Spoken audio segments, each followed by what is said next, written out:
Hey everyone, my name's Madeline. You may know me as Mad Ceramics if you've seen me on TikTok or Instagram. Welcome to my pottery studio.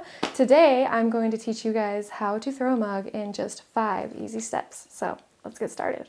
Step 1 is to weigh, wedge, and center the clay. So obviously you're going to need some clay.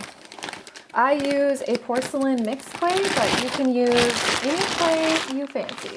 The first step is to wedge your clay, and when I'm making forms, I like to weigh out the clay to a certain amount of poundage or ounceage to make sure that I can get consistent results when I'm throwing multiple mugs or multiple bowls, or you get the point. So for a typical mug that's 16 to 20 ounces, I weigh my clay to 1.25 pounds. So a little bit less. And perfect. The whole point of wedging your clay is to get any air bubbles that might be in the clay out of the clay, because you don't want any air bubbles when you're throwing it, and especially if there's air bubbles left in there when you fire, it is possible that they could explode and your pot will shatter in the kiln. So there's different ways to wedge, but the way that I like to do it and the way I think is the most easiest is called the ram head wedge. So this is basically, if you can see here, it kind of looks like the head of a ram, how it's got these like points here where your palms go. And so it's pretty simple. You're just going to push the clay in and down, and then you're going to lift it up and roll. And see how it's creating these layers here? That's how you know you're doing it right. And you're also pushing kind of in towards your hands in towards each other to keep the clay from splaying out, because if you just do it really fast like this and you're not really paying attention, then it kind of splays out like this, and that would actually be not beneficial because it can add more air bubbles to the clay. So after you've done this about 20 or so times until you feel like the clay is nice and air bubble free, then you're just going to roll it once really good like that. I like to smash down the edges, and then I'm just going to pound this into a ball shape to make it easier to throw on the wheel, like that. Bum, ba-dum, bum, bum, bum. It's always satisfying. So now that we've wedged the clay and we're ready to throw, we're going to center the clay onto the wheel. First, you want to get the clay to adhere to the wheel firmly so that it doesn't fly off. You want to keep it nice and wet the whole time, so add water as needed. I'm going to press in with my left arm towards the clay, and I'm kind of bracing it against my body here to make sure that it stays in place. And then with this part of my hand here, I'm going to push down directly on top of the clay and do that at the same time until I feel it adhere, and it also is kind of centering as well.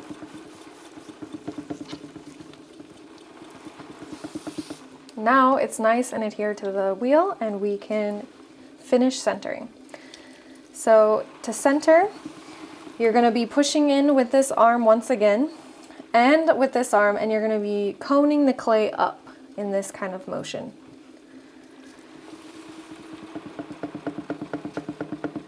The key to throwing on the wheel is to use even pressure and timing. You want everything to be even as you go up so that there isn't lumps of clay left down at the bottom or too much clay left at the top, because that'll just make things really wobbly and make your life harder in the long run. So once I cone up, I'm then going to push the clay with my palm directly down and kind of to the side. So down and to the side with the same palm. And this palm's just kind of like keeping everything nice and centered and keeping it from wobbling too much.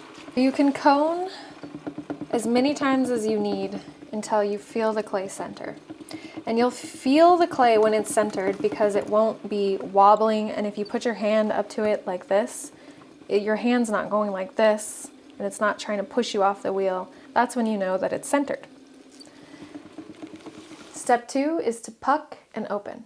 So coming from the top again, just like we did when we adhered the clay to the wheel, I'm going to push in with this hand and I'm going to push directly down using the side of my palm to make a hockey puck shape. That's how you want it to look before you open up the clay. Now that we have the hockey puck shape, we're ready to open the clay. I'm going to be doing that using 1 to 2 fingers, depending on how large you want the opening to be or how big your fingers are. You're going to go directly down the center of the clay, and you're going to push down with even pressure and add water as needed. Once you get down to as far as you think you need to go, it's always a good idea to check the depth of your bottom. To do that, I like to use a needle tool. And I'm just going to push it down till it hits the bottom of the bat, and then put my finger down to the bottom of the clay, lift that up, and I can see exactly how depth. I can see the exact, I don't know what to say there. Let's see. All right, what is this called, the depth? Is that called the depth? Or is it called the width?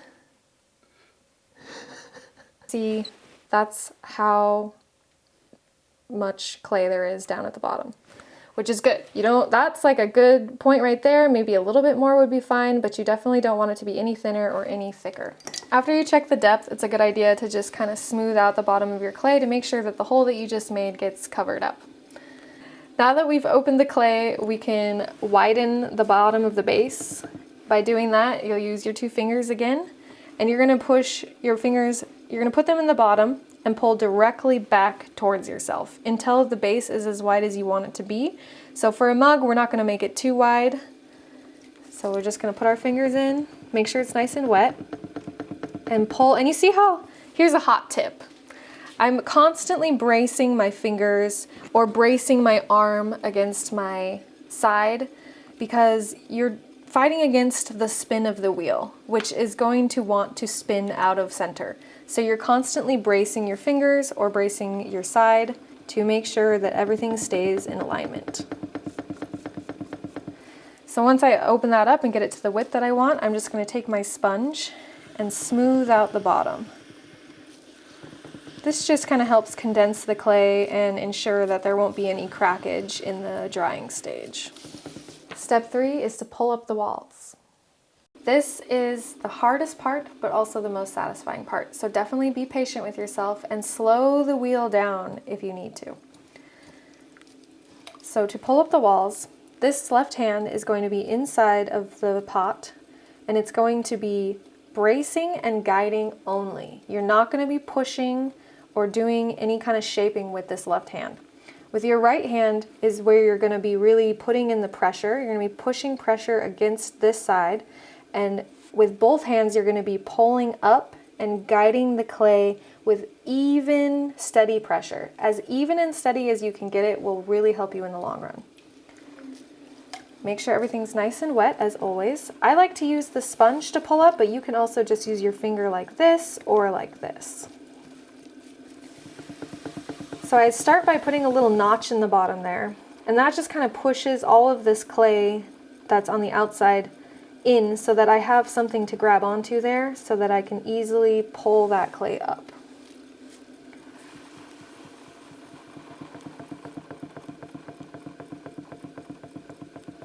And you want to pull it all the way up to the rim, and then I like to always condense and smooth the rim out after each pull just to keep things nice and clean. So a rule of thumb is to get your pot to the height that you want in 2 to 3 pulls.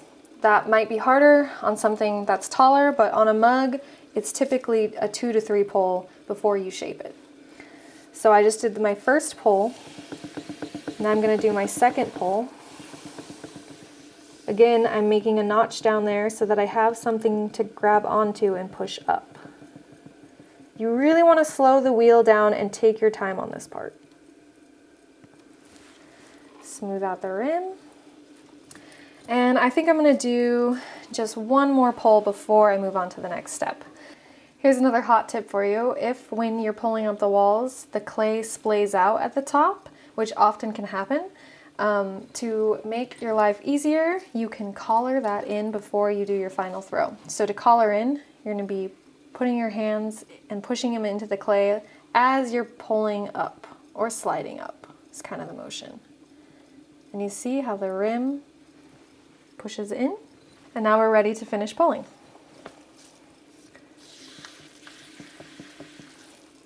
So on my last pull, I often like to kind of get the general shape that I'm going for before I officially shape my mug.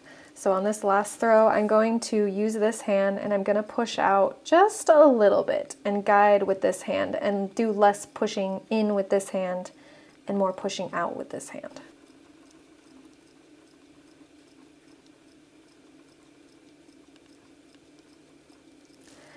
See, and there we have more of a mug shape with a pot-bellied. There's so many different mug shapes you can do, but today I'm just showing you how to do a pot-bellied mug. So there is pulling up the walls. Step 4, shape the mug. Before I start shaping my mug, I'm just going to collar in the rim just a little bit again, just to keep everything nice and tight to the center. So I like to shape my mug using this tool here. It's a metal rib. There's lots of different kinds of ribs. There's rubber ribs, there's wooden ribs, and they come in all different shapes and sizes, so you can really just experiment with them and figure out what works best for you. So I like to get the rib nice and clean and dry as possible before starting to use it. And I'm going to be using it to make more of a pot-bellied shape. So from this angle, I'm going to bend the rib like so, and I'm going to be using the curved angle here, so I'm bending it and it's got this curved smooth angle here, and I'm going to be putting that right up against the clay, and with my left hand on the inside I'm going to be just slightly pushing the clay against the metal rib to shape it, but also to get all the excess slip off of the mug.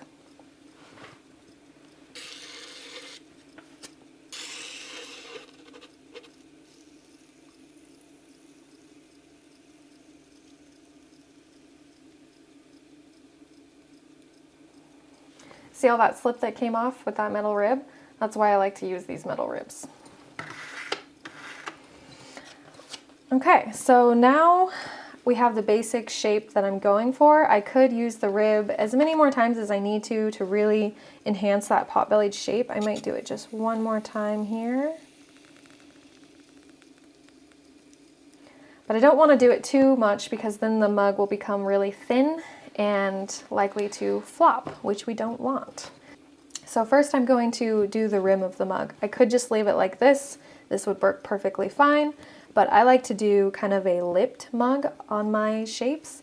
So I'm going to use the same metal rib, and before we were bending it like this, and now I'm going to put it flat and bend it like this.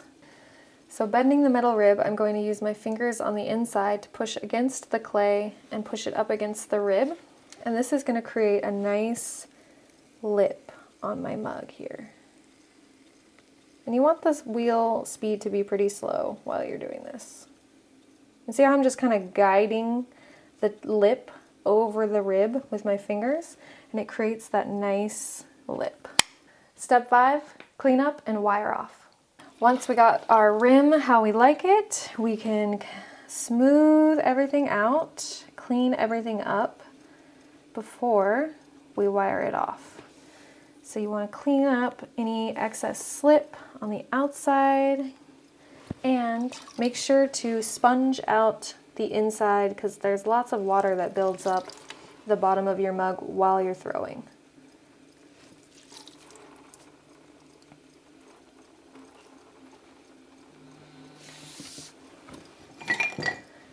Okay, now that we have finished throwing our mug, we're going to take the wire tool and we're going to wire off the bottom, and that way you can easily remove the mug once it's a little bit drier, or you can even remove it while it's still wet if you're really careful.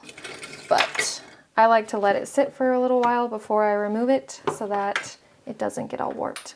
And there you have it, pot-bellied mug. All right, now you know the basics of how to successfully center and throw on the pottery wheel. I would just like to say that there's no one right way on how to throw, and to find your groove, you're just gonna have to do a lot of practicing. And if you would like to see more tutorials, then hit that subscribe button. This time we did a mug, and next time I'm gonna be doing bowls, plates, oil bottles, all kinds of things. If you have a special request, something that you wanna learn how to do, drop a comment in the comment section below and let me know. Also, if you have any questions, I'd be happy to answer them. And yeah, I hope to see you next time.